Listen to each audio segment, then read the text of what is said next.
वक्त का ये परिंदा रुका है कहाँ। मैं था पागल जो इसको बुलाता रहा। 4 पैसे कमाने मैं आया शहर। गांव मेरा मुझे याद आता रहा। यह नज्म सभी ने जरूर सुनी होगी। इसे गाया है प्रसिद्ध गजल गायक जसवंत सिंह ने। खबर यूपी के झांसी से है, जहां झांसी प्रवास के दौरान जसवंत सिंह संघर्ष सेवा समिति कार्यालय पहुंचे, जहां उन्होंने संस्था के संस्थापक अध्यक्ष डॉक्टर संदीप सरावगी से विभिन्न मुद्दों पर चर्चा की। झांसी में जन्मे जसवंत सिंह ने प्रारंभिक शिक्षा झांसी में ही ग्रहण की। इसके बाद 1987 में फिल्म जगत में अपनी किस्मत आजमाने मुंबई चले गए। शुरुआती उतार चढ़ाव के बाद उन्होंने अपना मुकाम हासिल किया।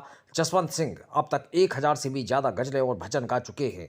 कुल 100 से भी ज़्यादा उनके एल्बम हैं। शिखर, रिश्ता, कागज की कश्ती, बारिश का पानी, पोर्ट्रेट, तेरे खुशबू में बसे खत इत्यादि जसवंत सिंह के प्रसिद्ध एल्बम है। हाल ही में तथास्तु इंडिया के लिए संपूर्ण सुंदरकांड और टी सीरीज के लिए उन्होंने एक गज़ल, ये ताजगी ये नज़ाकत कहाँ से लाई हो, गाई है। उन्होंने प्रसिद्ध गायक गायिका अनुराधा पौडवाल, जगजीत सिंह, गुलाम अली, शेखर सेन, पंकज उदास, पीनाज मसानी और कविता पौडवाल के साथ भी अनेक भजन गाए हैं। America, London, Britain, Holland, Singapore, Dubai, Kuwait आदि विश्व के करीब देशों में उन्होंने अपने प्रोग्राम किए हैं और अपने स्वर से अनेकों को मंत्रमुग्ध किया है। गायकी के लिए जसवंत सिंह को दैनिक जागरण समाचार पत्र द्वारा जागरण अवार्ड एवं कादम्बरी संगीत सम्मान जैसे 1 दर्जन अवार्डों से सम्मानित किया जा चुका है। संघर्ष सेवा समिति कार्यालय में भ्रमण के बाद जसवंत सिंह ने संस्था के कार्यों को सराहा तथा डॉक्टर संदीप सरावगी को उज्जवल भविष्य के लिए शुभकामनाएं दी। इसके बाद कुछ गजलें गाकर सभी को मंत्रमुग्ध भी किया। इस अवसर पर डॉक्टर संदीप सरावगी ने कहा कि यदि कोई व्यक्ति सच्चे मन से अपनी प्रतिभा को निखारने का काम करे तो यह संभव ही नहीं कि उसे उसका लक्ष्य हासिल ना हो। झांसी से निकलकर आज जसवंत सिंह मुंबई सहित पूरे देश में प्रसिद्ध गजल गायक के रूप में स्थापित हो चुके हैं। साथ ही छोटे शहर के कलाकारों के लिए ये प्रेरणा भी है कि आप किसी भी क्षेत्र के हों, यदि आप अपनी प्रतिभा के प्रति ईमानदार हैं तो आप कुछ भी कर सकते हैं। इस अवसर पर जगदीश यादव, अतुल मिश्रा बजरंग दल, धर्मेंद्र गुर्जर एवं संघर्ष सेवा समिति से बसंत गुप्ता, राजू सेन, सुशांत गेड़ा, राकेश अहिरवार, ललित रायकवार, संदीप रामदेव, सौरभ जैन तथा अनुज प्रताप सिंह सहित अन्य लोग मौजूद रहे। झांसी से दीप न्यूज के लिए दीपक चंदेल की रिपोर्ट। मुझे जैसा कि इनसे मिलके लगा कि एक बहुत ही कॉन्फिडेंस के साथ इन्होंने अपने काम किए हैं। व्यक्तित्व भी इनका बड़ा कॉन्फिडेंस भरा हुआ लगा मुझे, और मुझे लगा कि कुछ करने लायक और कुछ आगे बढ़ने लायक इनमें पोटेंशियल है इनमें। और जिस तरीके से जो मैंने जब मैं आ रहा था तो मुझे बताया गया था, वो मैंने देखा कि नहीं, काफ़ी इन्होंने अपने आप को समर्पित किया हुआ है। अच्छा, आप जब किसी को कुछ देते हैं ना, तभी आपको कुछ मिलता है, और आप लेने की कोशिश में रहते हैं तो आपको कुछ मिलता नहीं है। जैसा ये आज के लोगों को ये गलतफहमी है कि हम लें ज़्यादा और दें कम, लेकिन इन्होंने दिया ज़्यादा है, लिया कम है। तो इसलिए मुझे अच्छा लगा, मिलके आज अच्छा लगा।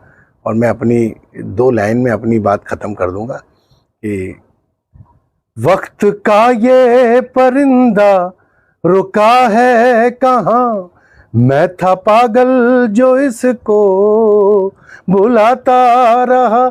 4 पैसे कमाने मैं आया शहर, गाँव मेरा मुझे याद आता रहा। गाँव मेरा मुझे याद आता रहा। ये मेरी शिखर एल्बम था मेरा, मैंने और अनुराधा पौडवाल ने टी सीरीज से किया था इसको। इसकी ये ओरिजिनल मेरी गज़ल थी, मतलब है नज़्म है ये, और काफ़ी उसको प्यार। करीब गज़लों में मैंने 800-900 से ऊपर गा दी हैं, मतलब, और भजन भी हैं काफ़ी मेरे। अभी इन दिनों में भजन भी काफ़ी कर रहा हूँ, क्योंकि भजन काफ़ी स्टेबल हो रहे हैं और काफ़ी सुने जा रहे हैं। अभी पिछले ही दिनों, मतलब 8 दिन भी नहीं हुए अभी, मैंने सुंदरकांड पूरा रिलीज़ किया है तथास्तु इंडिया से। और एक ये ताजगी ये नज़ाकत कहाँ से लाई हो, ये एक गज़ल जो है टी सीरीज से रिलीज़ हुई है 26 तारीख को। अभी आपका भविष्य में क्या क्या वर्क चल रहा है, किन किन प्लेटफॉर्म पर आपका काम होने वाला है? मैंने काफ़ी चीज़ें ये गांव और शहर से जुड़े हुए काफ़ी चीज़ें गाई हैं। मेरा एक मकसद रहता है कि हर साल में एक आध चीज़, जैसे मैंने बीच में एक निकाला था कि याद आई माँ बहुत जब ख़त मिला, रुक ना पाया आंसुओं का सिलसिला, ऐसे चीज़ें मैंने काफ़ी गाई हुई हैं। और कुछ है कि छोड़कर गांव की ठंडी छाँव ये कहाँ आ गए, इस टाइप की चीज़ें भी मैंने टी सीरीज से निकाली हुई हैं। तो मेरा एक अभी उस पर एक पूरा एल्बम चल रहा है कि लोग कहते हैं शराब पे करो ये करो, लेकिन मेरा मन उसमें ज़्यादा नहीं लगता। कुछ कुछ किए हैं मैंने, लेकिन इस टाइप की चीज़ें मैं ज़्यादा करता रहता हूँ। क्योंकि आप झांसी छोड़ करके मुंबई शिफ्ट हुए और आपने वहाँ पर झांसी का नाम गौरवान्वित भी किया है, कैसा देखना चाहेंगे पूरे सफर को आप? शुरुआत काफ़ी संघर्ष भरी थी और लगता था कि कुछ मिलेगा कि नहीं मिलेगा इसका अंदाज नहीं था, लेकिन बस ईश्वर का साथ रहा। हम अपना काम करते गए और एक दिन ईश्वर ने मुझे दिया। बुंदेलखंड से एक समाज सेवी भी हैं डॉक्टर संदीप सरावगी, उनके बारे में क्या कहेंगे? और साथ साथ वो भी नाम अब कर रहे हैं, बुंदेलखंड छोड़ के पूरा देखा जाए संपूर्ण भारत में भी उनका नाम हो रहा है जी, क्या कहेंगे? ये मेहनत और ये साफ गोई जो काम करने की होती है ना, ये आदमी को ऊपर ले जाती है। अगर आप इस चीज़ में लगे रहेंगे तो 100% देश क्या, आपको पूरा वर्ल्ड जानने लगता है। यही तो विशेषता होती है आदमी के काम करने की।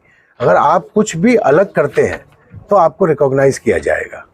यह संघर्ष सेवा समिति का कि महाराष्ट्र की भूमि में आप 36 साल से काम कर रहे हैं। आप गजल गायक जसवंत सिंह जी हैं, लेकिन सबसे बड़ी अपन लोगों के लिए यह प्राथमिकता है झांसी वासियों के लिए कि आप झांसी के हैं और बुंदेलखंड की भूमि बिजाना माहेश्वरी की धरती पे आज जन्म लिए हैं।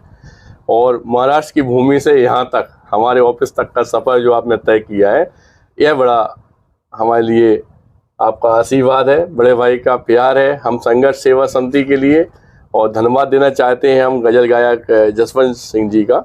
और आप लोगों को एक बात और बता दें कि काफ़ी गज़लें, मतलब आप ये मान के चले कि 1000 से ज़्यादा गज़लें आप गा चुके हैं। और वक्त का ये परिंदा रुका है कहाँ, मैं तो था पागल जो इसको बुलाता रहा। 4 पैसे कमाने में आया शहर, गाँव मेरा मुझे याद आता रहा। आपके हाथ की लिखी हुई, आपके नहीं गाई हुई गज़लें हैं। और आज आप अपने गांव, अपने शहर इसी गज़ल के साथ वापस संघर्ष सेवा समिति में अपने परिवार के बीच में आप हैं। और हम लोगों के बीच में मध्यस्थता हमारे बड़े भाई साहब जगदीश भाई साहब निभा रहे हैं। और जगदीश भाई साहब भी चूँकि पूरी ज़िंदगी से हमारे लिए बड़े भाई के समान हमेशा आदर्श के रूप में रहे हैं। और भाई साहब का हम लोग जो छोटा सा सम्मान कर सकते थे वो सम्मान किए। और ये आशा करते हैं कि आप इसी तरह दिन रात चौगनी बरकत करें, आगे बढ़ें और आपका आशीर्वाद हम लोगों के ऊपर हमेशा बना रहे। शुक्रिया।